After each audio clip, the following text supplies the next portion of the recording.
దాడిని మొత్తం దేశం మొత్తం ఖండించాల్సిన విషయం ఇది. నిజంగా ఈరోజు చిన్న పత్రిక పెద్ద పత్రిక ఇంకొకటి అని కాదు, ఈరోజు అందరూ జర్నలిస్టులు అన్ని సంఘాలు కూడా ఈరోజు డిఐజీ ఆఫీస్కి వచ్చి అందరూ స్పందించినందుకు చాలా సంతోషం. ఇదే విధంగా ముందు కూడా ఏ జర్నలిస్ట్ దౌర్జన్యం చేసింది కాక ప్రెస్ క్లబ్కి వచ్చి మరీ ప్రెస్ క్లబ్లో దౌర్జన్యం చేసే ప్రయత్నం చేసింది.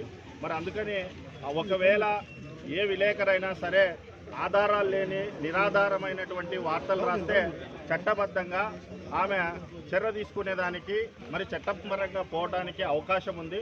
అది కాదని చెప్పేసి మరి విలేకరులని దౌర్జన్యంగా మరి ఇంటికి వచ్చి కుటుంబ సభ్యుల మధ్య మరి వీడియో తీస్తూ బెదిరించి ఆమె కాళ్ళు పట్టించుకోవడం అనేది చాలా అమానుషమైనటువంటిది. దీన్ని ఏపీడబ్ల్యూజేఎఫ్ తీవ్రంగా ఖండిస్తుంది. మరి రేపు పొద్దున జిల్లా వ్యాప్తంగా అన్ని ప్రాంతాల్లో కూడా ఆందోళన చేయాలని చెప్పేసి మరి పిలుపునిస్తున్నాం.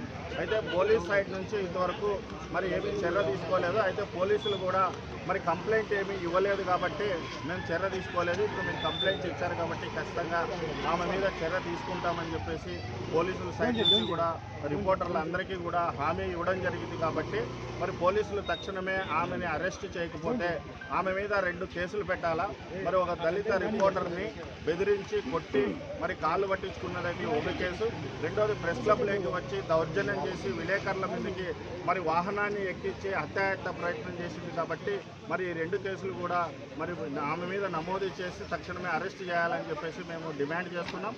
ఆ మేరకు కూడా పోలీసులకు కూడా మరి విజ్ఞప్తి చేశాము. వారు కూడా సానుకూలంగానే స్పందించారు. మరి తక్షణమే ఆమెను అరెస్ట్ చేయకపోతే రేపటి నుంచి కూడా జిల్లా వ్యాప్తంగా అన్ని ప్రాంతాల్లో ఆందోళన చేస్తామని చెప్పేసి ఈ సందర్భంగా హెచ్చరించారు.